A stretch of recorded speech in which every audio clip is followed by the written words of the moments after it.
Welcome back, Doug Pagitt Radio, 11:50, 10 minutes for high noon, March 21st edition of Doug Pagitt Radio. Hey, we end each of our radio broadcasts with a section I like to call Right On. Things in the world, they're the way they're supposed to be. Things that encourage us to make the world that we want to live in.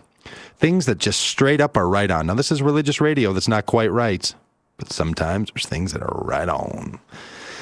So I put out the call last week that listeners here of the program would give me some audio commentary. They'd send me in little audio submissions, 3 minutes long.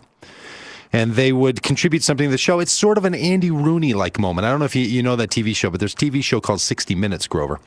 And on that TV show, and Shelley, my wife, she can't handle that Andy Rooney guy. She thinks he's not funny, and he's curmudgeon-y, and he's just negative. And I'm like, oh, I find all those to be positive attributes. I like the guy, you know? And so she didn't care for him too much, but I like him. And I thought, that's what I need to have on my show is some people that get some little commentaries. And then I listen to some other radio programs, sometimes over there on the public radio, because I figure as long as I'm chipping in for it, I might as well listen. And they'll often have these commentary people call in. And I said, well, that's a very Doug Pagitt Radio program kind of thing we should have. We should have people call in. And so if you want to send me a 3-minute audio segment, I will find a place for it to fit here on the program. You can go to DougPagittRadio.com and go on the soapbox link. This is your chance to jump up on your own little soapbox. Tell me what you think about the show. So I put that call out, and a guy from London, England, they've gotten over the whole revolution thing, and they're okay chatting with us again. And he said, I've got one for you. And he runs his life over at a thing called theloverevolution.org.uk. I don't know why they have to have a double dot, but theloverevolution.org.uk. His name is George Elerick, or Elerick. Elerick or Elerick. Elerick, I'm thinking of. No, but he's an American guy. So you're not going to get an English accent. So you don't have to worry about that. You're not going to have to worry about you can't understand him or any of that stuff. You're going to be able to understand.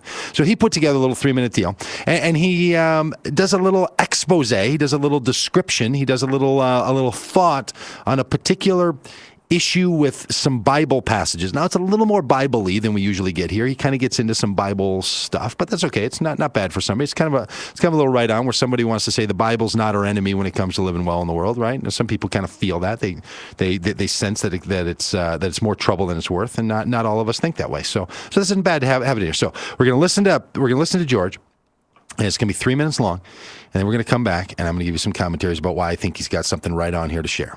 So, the Right On, March 21st edition of Doug Pagitt Radio, brought to you by George Elerick. I was walking down the street the other day, and I stumbled upon this little corner market museum.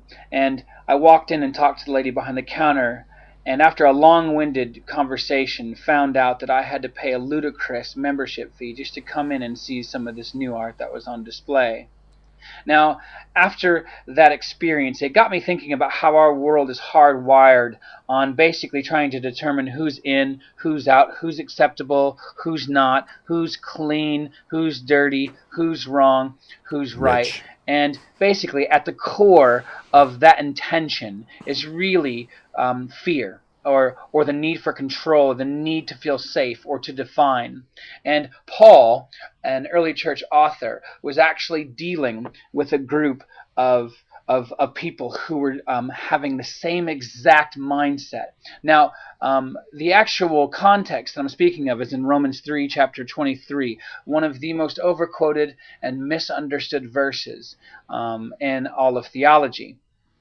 Now, there was a group of people during this time who were going into Paul's churches and were saying, listen, you need to follow all of these rules. There are laws that you need to follow. And if you don't follow, then you're not acceptable. You're not in. You're actually dirty. And so Paul was dealing with this specific group when he actually comes out and says, for all have sinned and fallen short of the glory of God. Which actually, that for all in the Greek is actually the word pas, P-A-S, which actually means for all who. So Paul is dealing with a very specific group of people here when he actually says this. In fact, a lot of the context is what he says afterwards and before, which is focusing on the death of Christ and how that death has restored all people to Christ.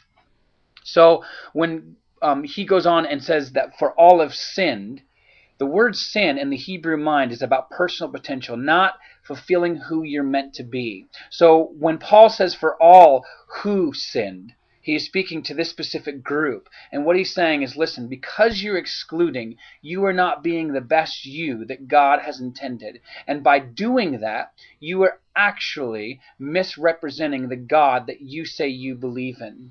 And so the actual grouping of these verses isn't about how all of humanity is frail, isn't about how all of humanity needs to say a special prayer that will determine whether they're in or out.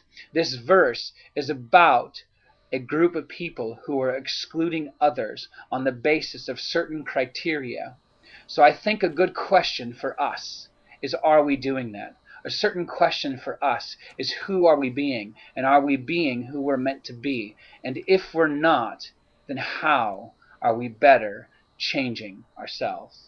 How about that? So that's George Elerick. He sent me a little audio commentary.